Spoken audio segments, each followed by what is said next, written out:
नमस्कार, मी माधव भालेराव. नगरपालिका रणसंग्राम या विशेष कार्यक्रमामध्ये स्वागत. आज आपल्या सोबत कंधार शहरातील राजकीय चाणाक्ष म्हणून ज्यांना ओळखल्या जातो ते मन्नान चौधरी आहेत. नुकताच त्यांनी राष्ट्रवादी काँग्रेस पक्षामध्ये प्रवेश करून एक राजकीय भूकंप घडवला आहे. त्यांच्यासोबत आपण दिलखुलास अशी चर्चा करणार. चौधरी साहेब, हिंदवी बाणामध्ये आपलं स्वागत. आपण कंधार शहरामध्ये एक राजकीय चाणक्य म्हणून ओळखल्या जातात. या राजकीय चाणक्याची नेमकी राजकीय सुरुवात कुठून आणि कधी झाली? मी काही हिंदी आणि मराठी थोडीशी मी सर्वप्रथम माजी आमदार ईश्वररावजी भोसीकर हे माझे नेते. 1983ला त्यांनी विधानसभेला उभा टाकले होते. पहिला प्रथम मला मतदानाचा हक्क आला. भोसीकर साहेबांनी मला बोलून मला त्यांचा कार्यकर्ता म्हणून काम करण्याची संधी मिळाली. मी त्या संधी माझ्या परीने काय जे काही प्रयत्न करायचे केले ते 55 मतांनी निवडून आले. कॅरियर मला 83पासून सुरू झालं. मी स्वतः इलेक्शनच्या मैदानामध्ये 1992ला उतरलो. मित्र कंपनी, माझे मित्र विजय पवार, राजू भोसीकर, शंकर कदम, विजय वाघमारे, चुन्नू मास्टर, जावेद भाई, म्हणजे असे सर्व मित्र कंपनी होती. त्यावेळेस असा सर्वांनी मिळून एक प्रयत्न केला की 1992चा काळ म्हणजे राजीव गांधीचा काळ होता. राजीव गांधीने एक नारा दिला होता देशामध्ये की युवकांना प्राधान्य द्या. त्यावेळेस आम्ही युवक होतो. त्या काळापासून माझी सुरुवात झाली. घरामध्ये राजकीय वारसा नसताना आपण उपनगराध्यक्षपदापर्यंत बाजी मारलात. नेमकं आपल्या घरामध्ये कोणी राजकारणामध्ये होतं काही? राजकीय धडे हे तुम्हाला कुणापासून मिळाले आणि राजकीय तुमचा गुरु कोण आहे? राजकीय पहिलं माझं गुरु कोणी नाही. राजकारणामध्ये आल्यानंतर बबर मोहम्मद शेर मोहम्मद म्हणून त्यावेळेसचे सिनियर नेते होते मुस्लिम लीगचे. त्यांच्यापासून आम्ही फार काही शिकलो. ते राजकीय गुरु म्हणले तरी चालते. त्यांच्या नेतृत्वात मुस्लिम लीगची असो, कंधार शहरामध्ये सगळ्या समाजाला घेऊन चालायची त्यांच्यामध्ये कॅपॅसिटी होती. त्यांनी सर्व समाजाला घेऊन चालण्यामध्ये त्यांनी जे काही शिकवलं, अधिकाऱ्याला बोलायचं, नेत्याला बोलायचं, कार्यकर्त्याला बोलायचं, कोणत्या पद्धतीने बोलायचं, हे राजकारण हे शिकून घ्यायचं असते. शिकवत नाही. विद्यार्थी एखादी शाळेमध्ये वर्ग मास्टर तुम्हाला शिकवतो. एखादी मुलगा 98 नंबर घेते, एखादी पास होते, एखादी फेल होते. राजकारण शिकायसाठी आपल्याला स्वतःला काही प्रयत्न करावा लागतात. त्याच्यामध्ये थोडीशी बुद्धी होती, त्याचा वापर केला. वारसा काहीच नाही. मूळ मी पेठवडचा रहिवासी. पण माझा जन्म इथंच झाला. माझे वडील, आई एक प्रतिष्ठित व्यापारी म्हणून व्यापारच करत होतो आम्ही. हे समाजकारण करायचं आमचं. क्रिकेट खेळणं, व्हॉलीबॉल खेळणं, बॅडमिंटन खेळणं या मित्र कंपनीमध्ये सगळ्या फार असे मित्र आहेत माझे. विजय मोहन घाणेकर, वडोळकर, कागणे, असे पुष्कळ मित्र आहेत. क्रिकेटच्या माध्यमातून तुमची राजकीय सुरुवात झाली असं म्हणायला काही हरकत नाही. काय परंतु तुम्ही राजकारणामध्ये आल्याच्या नंतर नगरपालिकेची पहिली निवडणूक कधी जिंकली आणि त्यावेळचा काळ कसा होता? 1992चा काळ होता. ते माझ्या विरुद्ध प्रस्थापित हमीद बनसाहेब माझे गुरुच होते. ते शिक्षण शिकलो पाहिजे त्यांच्यावर. त्याच्या अगोदर मी त्यांचा सूचक राहायचा. मी त्यांचा कॅम्पेनिंग करणारा कार्यकर्ता होता. त्याच्यानंतर काँग्रेसने मला तिकीट दिली. हे सगळं मित्र कंपनी आम्ही युवा आघाडी करावं असा पहिल्यापासूनचा विचार आमचा. संघर्ष करायचा पहिल्यापासूनचा विचार. पण भोसीकर साहेबांनी बोलले की पक्ष तिकीट देते आपल्याला, तर तुम्ही आघाडी का करता? राजू भोसीकर, विजय पवार, भगवान वाळे, हे आमचे चुन्नू मास्टर, जावेद भैया, युसुफ भाई, हे सगळे आमचे जे कंपनीचे मास्टर, जफरुल्ला खान, हमीद भाई, हे सगळे आमचे मित्र कंपनी. आमचे अबूभाईचे वडील त्यावेळेस चांगले याच्यामध्ये होते. त्यांचंही मला कधी मार्गदर्शन भेटलं. 1992च्या निवडणुकीमध्ये तुम्ही निवडून आलात? हो, 23 मताने निवडून आलो. तर 23 मताने निवडण्यामध्ये त्यावेळेसचे ते प्रस्थापित होते. 2 टाइमचे उपाध्यक्ष होते आम्ही. म्हणजे ज्यांनी तुम्हाला राजकीय धडे दिले त्यांना पराभूत करून तुम्ही 23 मतानं. नाही, त्यांनी राजकीय धडे दिले नाहीत. मी तुम्हाला पहिलेच सांगितलं की राजकारणामध्ये धडे शिकायचे असतात, कोणी देत नाही.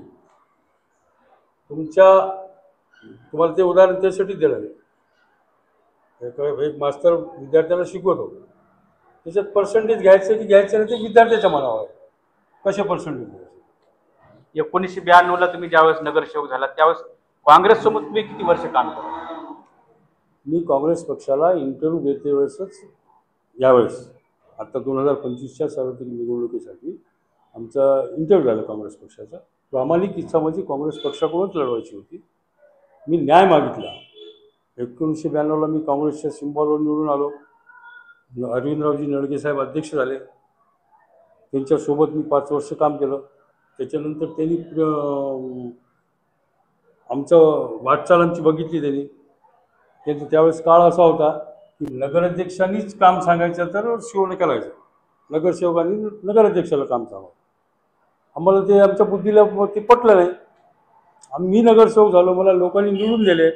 माझं कर्तव्य आहे की लोकांचं काम घेऊन जाऊन शिवला बोलले, बाकी ओएसला बोलले, अकाउंटंटला बोलले, तहसीलदारला बोलले, कोपनसाठी नगरपालिकेचे कामं काय असतात. तर ते म्हणजे त्यांनी सांगा. त्या दिवशीपासूनच ते थोडंसं आम्हाला वेगळ्या पद्धतीने बघू लागलं. पण निवडणुका आल्या की चौधरी हे कुठेतरी पक्ष बदलतात, कुठेतरी राजकीय तडजोड करतात, हा जो आरोप होत असतो तुमच्यावर. अजिबात नाही. तुम्हाला मी सांगतो, आता त्या इलेक्शन नंतर 2097चं इलेक्शन झालं. मी रनिंग नगरसेवक, काँग्रेसचा शहर अध्यक्ष. त्याच्यानंतर साहेबांनी माझं तिकीट कापलं, नळगे साहेबांनी.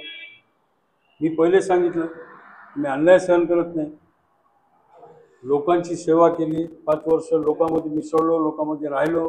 त्याच्यानंतर ऐन वेळेस तुम्ही एखाद्या माणसाचं तिकीट कापून जर त्याच्यावर अन्याय करत असाल, पक्ष प्रस्थापित करा असं तुम्हाला वाटत असेल तर तुम्हाला सहन होत. मी आज मी अन्याय सहन करणार नाही. मध्यंतरीच्या काळामध्ये तुम्ही 97ची इलेक्शन तुम्हाला सांगतो, ऐका ना. 97च्या इलेक्शनमध्ये मी अपक्ष उभा टाकलो आणि 97ला निवडून आलो. कंधारमध्ये जेवढे माणसं प्रस्थापित जेवढे माणसं होते त्याच्या विरोधात उभा टाकलो. अपक्ष म्हणून जहाज निशाणी घेऊन निवडून आलो. कंधारमध्ये सगळ्यात जास्त मतांनी निवडून आलो. आणि आता आम्ही असं सांगू नये, नळगे साहेब स्वतः होऊन स्वतः पडून पॅनल पडला त्यांचा काँग्रेसच्या सिंबॉलवर. त्याच्यानंतर 2002चं इलेक्शन आलं. 97चं झालं. 2002ला रामराव पवारसाठी आम्ही भांडलो. रामराव पवार की दगडूभाऊ ह्या बोलण्यामध्ये विषय अशोकराव साहेबांत परत गेला. प्रभाराव त्यावेळेस प्रदेश अध्यक्ष होते. प्रभारावनी समजून सांगून रामराव पवार यांचं फायनल केलं. त्याच्यानं आम्ही रामराव पवारला माझ्या प्रभागातून 900 मताची लीड आहे. सगळ्यांनी केले आम्ही. त्यावेळेस ठरलं होतं असं. भोशीकर साहेब आत्ताही आहेत. भोशीकर साहेबाला विचारतो तुम्ही. असं ठरलं होतं की रामराव पवार साहेबाला अध्यक्ष करा, उपाध्यक्ष मन्ना चौधरीला करा. नळगे साहेबांनी त्यावेळेस बी ऐकले नाही. पहिल्याच वर्षी बळवलं पहिल्या केले तरी आम्ही गप्प. कारण कसं आहे की राजकारणाच्या नंतरचं प्रोसेस आहे ना ते. 2002 झालं. त्याच्यात 2007मध्ये सुद्धा मी काँग्रेसकडून बसलो. कमलताई लुंगारे यांना अध्यक्ष केले. ते अध्यक्ष, मी उपाध्यक्ष, काँग्रेसच्या सिंबॉलवर. प्रताप पाटील चिखलीकर हे काँग्रेसचे सहयोगी सदस्य होते. ही वरची बिल्डिंग बांधली आम्ही त्याच वेळेस. खालचं ते धोबीघाट केला. कोणाच्या काळात केलं? 2007मध्येच केलं. आणि काँग्रेसचेच आम्ही. 2007 झाल्यानंतर 2012चा इतिहास कळा तुम्ही. 2012मध्ये मी स्वतः काँग्रेसचा पॅनल उभा केला, राष्ट्रवादीसोबत युती करून. शंकरांना आणि मी दोघांनी मिळून युती करून बोललो. मी ते इलेक्शन हारलो. त्यावेळेस नळगे साहेबांनी प्रताप पाटील चिखलीकर एक झाले होते. सगळे जगाला माहिती आहे. आपण जर बघितलं तर पूर्वीचे जे राजकारण पूर्ण आजपर्यंतचा इतिहास घेऊन टाका, त्याच्यानंतर तुम्ही प्रश्न विचारा. 2007 संपल्यानंतर 12ला हे झालं. 2019ला मग मी काँग्रेस पक्षामध्येच होतो. नळगे साहेबांनी शोभाताई नळगेला ओपन इलेक्शन होतं, लोकनियुक्त इलेक्शन होतं. त्याही वेळेस मी त्यांच्यासोबतच होतो. शोभाताई नळगेला अध्यक्ष केले आम्ही. मी काँग्रेसमध्ये नव्हतो, प्रत्येक वेळेस बाजूला गेलो असं का म्हणाल? हे माझ्यावर आरोप सिद्ध होत नाही, कधीच होऊ शकत नाही. आपण विधानसभेची तुम्हाला सांगतो, पण माझं ऐकून घ्या तुम्ही, त्याच्यानंतर मी बोलतो तुम्हाला. ही झाली नगरपालिकेची प्रक्रिया. त्याच्यानंतर हे मी सगळ्या गोष्टी सांगून रीतसर त्यांना हात जोडून विनंती करून तिकीट मागितली की बाबा 12 नगरपालिकेपैकी 2 नगरपालिका, एक लेडीसी ओबीसी झालं, ओबीसी देगलूर झाले आणि कंधार झाले, मला ओबीसी मधून द्या. प्रश्न खर्चाचा होता. आता जे काही नियम लागून दिलेला आहे 7-7.5 लाख रुपये खर्चाचा, मी तेवढा मोठा माणूस नाही. मी म्हणलं मी अर्ज करतो, तुम्ही अर्ज पार्टीनं करा, पार्टी खर्च देते, असं देत नाही असं काहीच नाही. मी पहिले म्हणलो की मी अन्याय सहन करत नाही, समजून सांगितलं, शेवटपर्यंत वाट बघितली. 17 तारखेपर्यंत वाट बघत होतो मी. म्हणजे तुम्ही असं करायला की आमचे जे महाआघाडीचे जे घटक पक्ष आहे, शिवसेना, वंचित, राष्ट्रवादी, याला तुम्ही बोलण्यासाठी जाते वेळेस संजय भोसीकर उमेदवाराला घेऊन जाऊन बोलणी करायला तुम्ही 4 चौघांनी आम्ही उमेदवारी मागितली. मी, डॉक्टर बळवणे, रामभाऊ बनसोडे, शहाजी लळगे, चौघांमधून एकाच उमेदवाराला तुम्ही घटक पक्षाची बोलणं करून देऊन ते पेपरला न्यूज देता काय? म्हणजे तुमचं डिक्लेअर झालं. अच्छा, राजकारणात मी तेवढं गुंतू तर नाही, 42-38 वर्षापासून राजकारणामध्ये आहे. मी त्यांना सांगितलं डायरेक्ट, आमच्या पक्षाध्यक्षाला सांगितलं, तुमचं ठरलं असेल, श्रेष्ठी आली होती, जिल्हाध्यक्षांनी भोसीकर साहेबांना सांगितलं, तुमचं ठरलं आहे, कशाला नाटक करायला तुम्ही, डिक्लेअर करून टाका तुम्ही. तुम्ही पक्ष बदलला हे मान्य आहे, परंतु ज्या पद्धतीने तुमच्यावर विधानसभा निवडणुकीमध्ये तुम्ही ज्या पद्धतीने काम केलं, शिवसेना, काँग्रेस, राष्ट्रवादी यांची आघाडी होती, असं असं नाही तुम्ही शिवसेनेचे जे अधिकृत उमेदवार होते एकनाथ पवार यांचा प्रचार करण्याच्या ऐवजी तुम्ही आशाताई शिंदे यांचा प्रचार केला, त्यावेळेसही तुमच्यावर आरोप झाला. नेमकं म्हणजे पक्षाच्या विरोधात जाऊन ही भूमिका काय घ्यावी? आरोप झाला हे म्हणतो, माझ्याकडे तुम्ही एक बोट दाखवते वेळेस विचार करा, तुमच्याकडे 4 बोट असते. आप मेरी तरफ एक उंगली उठा रहे, आपकी तरफ 4 उंगलियां बाकी रह गई, वो उंगलियों का कभी तुम्ही विचार करो. तुम लोकसभा विधानसभा 2024ला घडले असं जिल्ह्यामध्ये आजपर्यंत आमच्या बघण्यामध्ये जे दृष्टिकोन देखने में जो आया आसानी से, पण 35 वर्षापासून एकदा सत्तारवाईला तिकीट दिले, अब्दुल गफार नांदेडला तिकीट दिलं. तिकीट दिल्यानंतर तिथं बंडखोरी शिवसेनेने केली, संगीता पाटील दखला बसवलं. आता बंडखोरी होऊ शकते, पक्षाने तिकीट पण दिले त्याला, तेही कबूल केले आम्ही, जाऊ द्या. माननीय नेते माजी मुख्यमंत्री उद्धवसाहेब ठाकरे लोहाऱ्यात त्यांची सभा होती, त्याच्या सभेच्या ठिकाणी आम्ही सत्तारवाईत एकनाथराव पवार साहेबांचा फॉर्म भरायसाठी मी स्वतः गेलो होतो.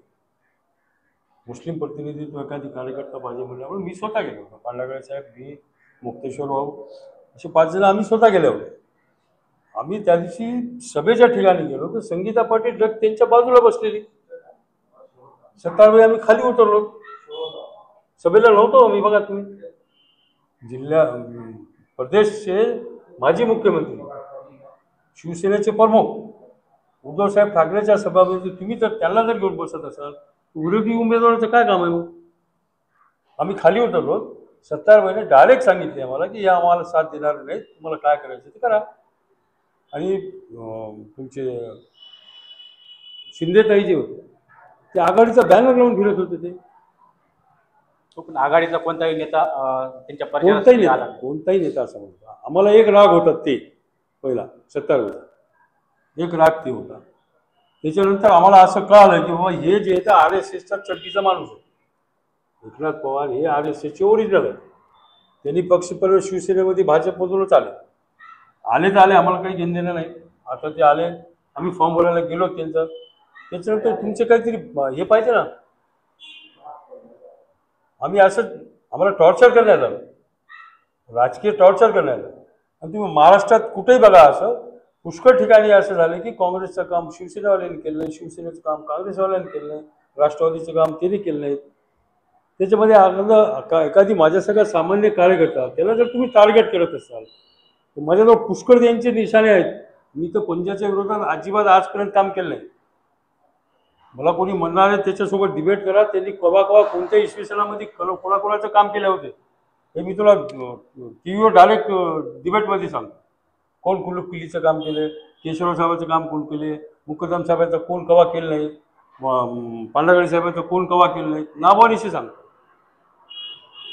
रिमार्क मला कुणावर करायचं नव्हतं. नगराध्यक्ष पदाचा उमेदवार जाहीर झाला नसताना तुम्ही अचानकपणे पक्ष का बदलला? अचानकपणे बदलला नाही. मी 6 तारखेला मागच्या 6 तारखेला मला तालुका अध्यक्षाचा फोन आला संजय भोसीकर साहेबांचा की वार्ड नंबर 1 मध्ये आपण मिटिंग ठेवली, आपण या. नाही, तुमचं फायनल झालं, मी आता तुमच्यासोबत नाही. किती तारखेला सांगतो? 6 तारखेला. कारण मी कोणाला धोका देत नाही. 6 तारखेला त्यांनी सांगितलं की तुम्ही फॉर्म भरण्याच्या अगोदर निघून गेला, असं काही केलं तर त्याला कोण पळून गेला म्हणाल, काय म्हणाल. मी पळून गेलेलं नाही. मी संघर्षातून निर्माण झालेला कार्यकर्ता आहे. 92 पासून तर आत्तापर्यंत आज त्यापर्यंत संघर्ष माझ्या मागे आहे. तुम्हाला सगळ्याला त्याची माहिती आहे. पळून जाणारा कार्यकर्ता नाही, पक्ष बदलणारा कार्यकर्ता नाही. तुम्ही वेळ आणली, माझ्यावर वेळ आणली आणि मी तसा गप बसणारा, घरी बसणारा, माझ्यावर अन्याय झाला आणि घरी बसा, कोण ऐकणार आहे? उद्या तुम्हीच विचारणार. मग तुमच्यावर पक्षाने जर अन्याय केला तर तुम्ही लोकांसमोर यायला पाहिजे होतं. उद्या तुम्हीच विचारतो. पण ज्यावेळेस परवेशीच्या घटना घडत आहेत त्यावेळेस कुठेतरी यामध्ये आपला सगळा स्वार्थ आहे असं वाटत नाही? आता ज्याचा दृष्टिकोन तसा आहे, मी काळा चष्मा लावला तर काळा दिसणार. मला एक सांगा तुम्ही, मी हे सगळं असताना आपलं पक्ष फुटू नये या विचारावर मी स्वतःही होतो. मला विचार करावा लागला. याचं ठरलं 1 तारखेच्या पहिलेच, तरी 5 दिवस मी विचार केला. त्या 5 दिवसाच्या विचार करण्यामध्ये माझे मित्र आहेत, औरंगाबादचे जिल्हाध्यक्ष युसुफभाई, जफर खान, रब्बानी चौस, अब्बूभाई, हे असे मित्र कंपनी. मी त्यांची राय घेतली, तेव्हा असा अन्याय होणार आहे, काय करायचं. तेव्हा तुम्ही बसून ठरवा, आम्ही तुमच्यासोबत आहोत. तुम्ही काँग्रेस पक्षाकडे नगराध्यक्षाची उमेदवारी मागितली होती, उमेदवारी मिळणार नाही हे कुठेतरी तुम्हाला वाटलं आणि तुम्ही राष्ट्रवादी काँग्रेस पक्षामध्ये प्रवेश केलात. आज तुम्ही राष्ट्रवादीमध्ये प्रवेश केलात. येणाऱ्या निवडणुकीमध्ये त्या पक्षाकडून तुम्हाला नगराध्यक्ष पदाची उमेदवारी भेटेल असं वाटतं का? मी माझे प्रतापरावचे संबंध जुने आहेत. आजच तुम्ही पत्रकार प्रताप पाटील चिखलीकर हे तुम्हाला 1.25 साली म्हणले. प्रताप पाटील चिखलीकर हे स्वतः काँग्रेसमध्येच होते. पहिल्या इलेक्शन त्यांनी 92ला कवठा सर्कल बारूड सर्कलमधून लढविले, त्यावेळेस मी त्यांच्यासोबत होतो. 97ला त्यांनी पेट्रोलला लढविले, त्यावेळेस सोबत होतो. 2002ला कलंबरमध्ये लढविले, त्यावेळेस मी त्यांच्यासोबत होतो. 2004ला विधानसभा लढविली, त्यावेळेस मी त्यांच्यासोबत होतो. म्हणजे आमचे नेते त्यावेळेसचे अशोकरावजी चव्हाण साहेब पंचाच्या विरोधात लढवायला दिले, संधी भेटत नाही म्हणून संघर्ष करायचा म्हणून निर्णय घेतला. प्रताप पाटील चिखलीकर आणि मी म्हणजे कंधार, सगळ्या कंधारच्या लोकांना म्हणत होतो की हे भाऊ म्हणून. त्यांनी स्वतःच म्हणले होते भाऊ. त्यांच्यासोबत होतो. 2004ला तिचे इलेक्शन लढले. तो पण हे भाऊ जवळपास 10 ते 12 वर्षे एकमेकांपासून दूर होते. ते रामाला वनवास भोगा लागले. 12 वर्षामध्ये भावाभावाची त्याला ऐका ना, 14 वर्षाचा त्याला राम देव असून त्याला वनवास भोगावा लागला. मी पक्ष म्हणून त्यांनी पक्ष बदलले म्हणून मी पुण्या पक्षात गेलो होतो, काँग्रेसमध्येच होतो. किती दिवस अन्याय सहन करणार. मागच्या 7 वर्षाच्या काळामध्ये बघितली, 5 वर्ष निवडणुका 8 वर्ष झाले, 5 वर्ष मी काँग्रेससोबतच राहिलो. काँग्रेससोबत राहून त्यांचं काही असून कंधारचा विकास करण्याच्या दृष्टिकोनात 2, 3, 4, 5 नगरसेवक फोडले, प्रयत्न केला, बांधकाम केलं. एक शॉपिंग सेंटर तुकडा का होईना तेवढं बांधला. 20 कोटी रुपये मंजूर करून आणले. 20 कोटी रुपये मंजूर करून आणल्यानंतर त्यांची अशी सांगड काहीतरी घालावं, गावाचा विकास दूर होईल. हे भांडणामध्ये एक सुधारणा केली. याला फक्त भांडणच करायचे का? इलेक्शन झाल्यानंतर सगळ्यांनी गावाचा विकास करून कोणत्याही पक्षाकडून निवडून या, सगळ्यांनी एकत्र आलं पाहिजे. ही परिस्थिती दिसना गेली. आपण कंधारच्या राजकारणामध्ये अनेक वर्षापासून टिकून आहात, परंतु या शहराचा ज्या पद्धतीने विकास व्हायला पाहिजे त्या पद्धतीने विकास झाला असं तुम्हाला वाटतं का? 100% झालं. कारण तुम्हीही अनेक वर्ष सत्तेमध्ये होतात, उपाध्यक्ष राहिलेले आहात. तुम्ही फार चांगला प्रश्न लावता. 100% असं झालं नाही. त्याचं दुःख मलाही आहे. त्याचा काहीतरी जबाबदार मी पण आहे. मी पण लोकांना सांगितलं असं की नाही, आज नाही असं होणार आहे, आज नाही असं होणार आहे, असं मी सगळ्याच कधी लेडीज रिझर्वेशन झालं, कधी मागासवर्गीय झालं, मला संधी भेटली नाही काय बोलायची. त्याच्यासोबतच राहून हे सगळं काही करायचा प्रयत्न केला. परंतु ह्या पुढाऱ्याचे आपस्त दावे जे आहेत ना, ते दावे जोपर्यंत जात नाही तोपर्यंत विकास होत नाही. आणि आज भावासोबत यायचे कारण एकमेव ते सुद्धा आहे, एकमेव कारण आहे. आज 4 वर्ष प्रतापराव चिखलीकर हे आमदार आहेत. 4 वर्ष तर कोणी हलविणार नाही त्याला. कंधारचा विकास चेहरा मोहरा जर बदलायचा असेल तर काय करावं लागेल, हे सगळे कंपनीमध्ये बसून विचार केला. पण काही असो, शेवटी प्रताप पाटील चिखलीकर हे ज्यावेळेस आमदार होते त्यावेळेस कंधार नगरपालिकेमध्ये सत्ता होती आणि त्या सत्तेमध्ये तुम्ही उपनगराध्यक्ष होतात.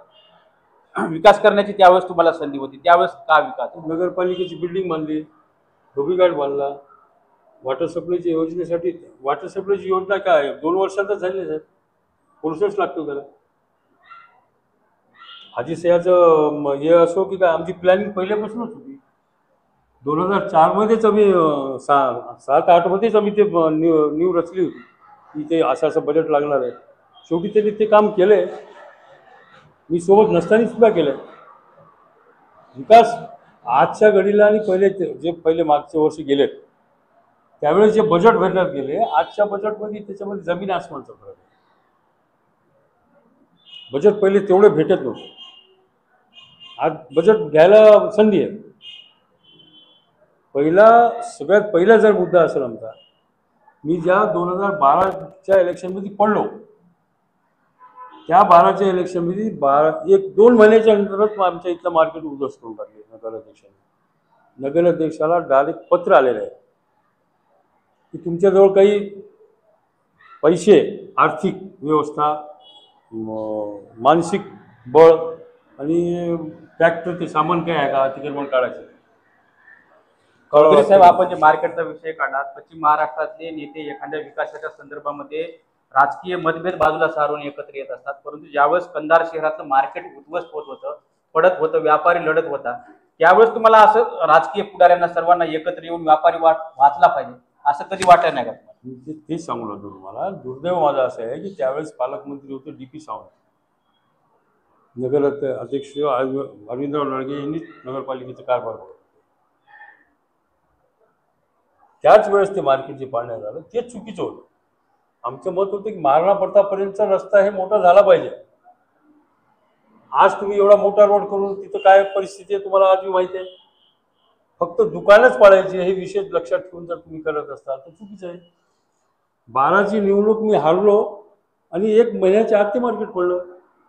ठेव्या द्यावाचं राजकारण कोण करणार आहे मी तुम्हाला सांगायची गरज नाही, तुम्हाला माहिती आहे सगळं. मन्नान चौधरी हे राजकीय चाणाक्ष मानले जातात. गेल्या नगरपालिकेमध्ये त्यांनी 3 नगरसेवक फोडून अरविंद नळगे यांच्या पाठीशी उभा केले. 3 नाही 5 नगरसेवक. त्या पद्धतीनं मार्केटच्या संदर्भामध्ये यांचा जो BOT आणि नगरपालिकेचा वाद आहे, हा वाद तुम्ही जर मध्यस्थी करून मिटवला असता तर आज मार्केट उभं राहिलं असतं. म्हणजे नगरसेवक सत्ता टिकावी यासाठी तुम्ही नगरसेवक फोडून सत्ता टिकवण्याचे प्रयत्न करतात. परंतु ठीक, इकडे जागा आहे, इकडे जागा आहे, या दोघांमध्ये तडजोड करून मार्केटच्या संदर्भामध्ये तुम्हाला पाठपुरावा करता आला. ते सुद्धा केलंय. आजच्या घडीला तुम्हाला मागच्या 4 वर्षाखाली 20 कोटी रुपये शॉपिंग सेंटरसाठी आले होते. तुम्ही स्वतः तुमच्या वर्तमानपत्रामध्ये दिले. त्याचा उपभोग घेता आला नाही मला. मी दोघांना एका जागी बसवायचा प्रयत्न केला. स्वतः नळगे साहेबांना विचारा तुम्ही, मला विकासासाठी, मार्केटसाठी, पर्टिक्युलरली मार्केटसाठी जर कोणाच्या पायाजवळ जाऊन बसायची गरज पडली तर मी बसायला तयार आहे. मी बोललो त्याला, मला परवानगी दिली यांनी बोला म्हणून. त्याला बोललो मी, बाबूराव केंद्रे बनवायचा ताई प्रताप पाटलाचे कार्यकर्ते विचारा त्याला. त्यांनी म्हणले त्याला घरला पाठवा. मी त्याला घरला पाठवलं. 2दा जाऊन आले ते. त्याच्यानंतर म्हणले की 100 कोटी आले तरी मला त्याच्यासोबत भेटवायचं नाही. हे हट कसं जमवलं राजकारणावर? गावाच्या विकासामध्ये असा हट कसं जमवलं? मी प्रयत्न केला ते मी, पण तुम्हाला तेही माहिती आहे की स्वतः नळगे साहेबांनी लोहा नगरपालिकेच्या मागच्या निवडणुकीमध्ये भाषणामध्ये सांगितलं अशोकराव साहेबाला उद्देशून, साहेब मी त्या दवाखान्यामध्ये होतो मुंबईच्या, मला माहीत नाही या पठ्ठ्यानं म्हणणार तुम्ही 5 केव्हा 9 केला मला काहीच माहीत नाही. आणि याच्यात मी काय, तुम्ही जे चाणक्य शब्द वापरता, चाणक्य नाही, त्या लोकांमुळे विनू पापीनवार असू द्या, बोधनकर असू द्या, आमचे कुंटेवार साहेब असू द्या, त्यांना मी हात जोडून विनंती केली, म्हणून आपलं राजकारण चलल. आता 5 वर्ष निवडणूक नाही, 5 वर्षाच्या नंतर आपण एकमेकाच्या विरोधात उभा टाकू. आज शहराला शॉपिंग सेंटरची गरज आहे आणि आमची मेजॉरिटी झाल्याशिवाय ठराव पास होऊ शकत. विनंती केली, चाणक्यचा काहीच नाही, विशेष नाही का चाणक्य. त्यांना माझं बोलणं पटलं, फक्त मार्केटसाठी ते माझ्यासोबत आले. त्याच्यानंतर नव्वदच एकदम असा काही सब्जेक्ट होईल म्हणून त्याच्यानंतर हरिओम शेठ, पाकीजावाले, कुरेशी, मखदूम कुरेशीची आई, त्यांना पण आणलो, काहीतरी करावं म्हणून फार प्रयत्न केला. आता काँग्रेस काही जमू दिले. काँग्रेस पक्षामध्ये आता अन्याय झाला म्हणून तुम्ही पक्ष सोडून राष्ट्रवादी काँग्रेस पक्षामध्ये प्रवेश केलात. या पक्षामध्ये तुम्हाला कशा पद्धतीने न्याय भेटणार आहे? पहिला मुद्दा माझा कंधार शहराचा आहे. आपली ही शेवटची निवडणूक आहे. आता माझं वय 65 वर्ष आले. कंधारचं मार्केट झालं पाहिजे, कंधारचे दळणवळणाचे रस्ते झाले पाहिजे, कंधारमध्ये शमशानभूमी, हिंदू शमशानभूमी असू द्या, मुस्लिम शमशानभूमी असू द्या, तिथं डेव्हलपमेंट झाली पाहिजे. सर्वात प्रथम माझा विचार डेव्हलपमेंटसाठी नाही. आणि डेव्हलपमेंटसाठी यायचं कारण असं आहे की आमदार हे त्यांच्या हातातून काम करून घ्यायचं, त्याचे माझे काहीतरी संबंध आहेत, ते मला भावाप्रमाणे आहे. तालीपत्र हे झाल्यानंतर भाषण झालं, भाई ने बुलाया भाई चला आया, बाकी कोई बात नाही. पण सर्व जे राजकारण जे पेटले हे नगर अध्यक्ष पदाच्या उमेदवारी पेटले, त्यामुळे तुम्हाला नगर अध्यक्ष पदाची उमेदवारी भेटणार आहे का? मी दावा तर करेल ना, दावा तर करेल ना, पण तुम्ही माझं काही असं हे नाही, माझं काय मायदा नाही, दावा करणार. इकडे दावा होता, इकडे तुमचा दावा मान्य झाला नाही. इकडे दावा याच्यासाठी होता की मी पहिलीपासून मॅट्रिकपर्यंत त्या शाळेत शिकलो, मला ते याच्यामुळे काहीतरी अधिकार राहायला पाहिजे की नाही, तुम्ही सांगा. इकडे दावा करत नाही असं म्हणला गेलो. माझ्या पुढे ध्येय पहिले कोणतं आहे? पहिले माझ्या शहराचं काहीतरी देणं आहे. आमच्या शहराचा विकास झाला पाहिजे, माझ्या शहराचा नाही, आमच्या शहराचा. लोक म्हणतात माझ्या शहराचा, मी माझं नाही, शहर लोकांचं आहे. प्रवेश करताना असा काही शब्द दिलेला आहे का? मी काय पदाची उमेदवारी माहेदा काहीच नाही, माझ्या शहराचा विकास झाला पाहिजे. भाऊ बोलीला होकार दिला, विषय संपला. आता तुम्ही शहराच्या विकासाचं म्हणता, हे सर्व गोष्टी खऱ्या आहेत, परंतु लोकांच्या नजरेमध्ये तर नगर अध्यक्ष पदासाठी मन्नान चौधरी हे राष्ट्रवादीकडे गेले, हे असा आता लेबल लागलेलं आहे. हे कसं पुसून लेबल लोक लावणार नाही. माझं लेबल एकच आहे, मला या गावाचा या 4 वर्षामध्ये चेहरा मोहरा बदलला पाहिजे. सन्मानजनक, मी त्यांच्याजवळ गेलो, त्यांनी मला सन्मानजनक काम करावं ही भावना आहे. अध्यक्षाचे देव उपाध्यक्ष तर मोकळेपणाने सांगितलं, जी जबाबदारी तुम्ही देताल ती जबाबदारी मला मान्य राहील, पण आमच्या शहराला ही जबाबदारी मी तुमच्यावर टाकणार. पुढची रणनीती माझ्या पदापेक्षा शहराचा विकास हे सर्वप्रथम.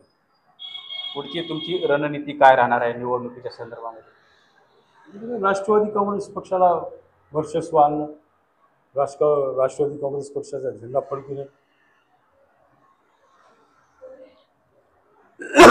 बॉडी सहित, पूर्ण बॉडी सहित राष्ट्रवादी काँग्रेसची सत्ता यावी आणि कंधार शहराचा चेहरा मोहरा बदलावा, इथला जाती सलोखा चांगला राहावा. साहेब एकमेकांना लढवण्यासाठी करायचं. अजून तुम्हाला एक गोष्ट सांगतो, तुम्हाला हे मधून माहीत आहे, माझं तर असं मत आहे की आता मी इथं 2 पक्षाला जिवंत केलंय. हे लोक तर काँग्रेसचं सिंबॉलच गायब करून आलते. मी इकडं आलो म्हणून काँग्रेस पक्ष जिवंत राहिला. हो, पण त्या आघाडीच्या प्रक्रियेमध्ये तुम्ही होतात. 100% सांगलो ना मी. काही गोष्टी सांगता येतात, त्या गोष्टी सांगता येतात. पण ही आघाडी कशासाठी होती? ती विकासाचं ध्येय समोर ठेवून होती. तो त्याच्यामध्ये त्यांना काही पटलं नाही. मूळ प्रश्न कसा होता की मी पक्षाच्या मीटिंगमध्ये सुद्धा सांगितलं. बरं तुम्ही असं तुमचे प्रश्न असे असतात कधी कधी म्हणजे त्यांनी तोंड बी दाबायचं आणि त्याला बोलू द्यायचं. उदाहरणार्थ कसं एकमेकाचे मन लागलेले आहेत. आज माझ्यासाठी ते घर नवीन नाही. प्रताप पाटील चिखलीकरांचा आमदार म्हणून निवडून आल्यानंतर तुम्ही पहिलं भाषण जर ऐकलं असेल किंवा तुमच्या लक्षात असेल तर इतिहास काढून बघा. मी त्यांना सांगितलं नव्हतं किंवा त्यांनी मला सांगितलं. त्यांनी विजय मिरवणूक महाराणा प्रताप चौक ते शिवाजी चौकमध्ये गेल्यानंतर पहिली वेळ जर म्हणले असतात तर डायरेक्ट शब्दात म्हणजे ह्या कंधार शहराचा मिनी आमदार मल्हार चौधरी आहे, माझा भाऊ आहे. आता त्या भावासोबत काय मी सौदा करू काय? त्यांनी जर मला भाऊ म्हणत असतील तर भावामध्ये कधी भांडणं होतात. भांडायला घरी लागते. ते लागला दूर गेले होते ते बाकीचे बघितले तेही तसेच निघाले. म्हणजे 14 वर्षाच्या नंतर हे दोन भाऊ एकत्र आलेत आणि जो काय 14 वर्ष वनवास होता हो तो वनवास आज कुठेतरी मिटलेला आहे. 100% तुम्ही नेहमी शायरीच्या माध्यमातून विरोधकांना संदेश देत असतात. आज तुम्ही कोणत्या शायरीच्या माध्यमातून विरोधकांना संदेश देणार? जमीन बेचने वालों से दोस्ती नहीं होती, जमीन बेचने वालों से दोस्ती नहीं होती, वरना इस शहर में सबसे बड़ा मकान अपना होगा. धन्यवाद चौधरी साहेब. तुम्ही राष्ट्रवादी काँग्रेस पक्षामध्ये प्रवेश केल्या हिंदवी बाणाला वेळातला वेळ काढून अशी दिलखुलास अशी मुलाखत दिलात. तुमच्या पुढील राजकीय कार्याला हार्दिक शुभेच्छा. थँक्यू.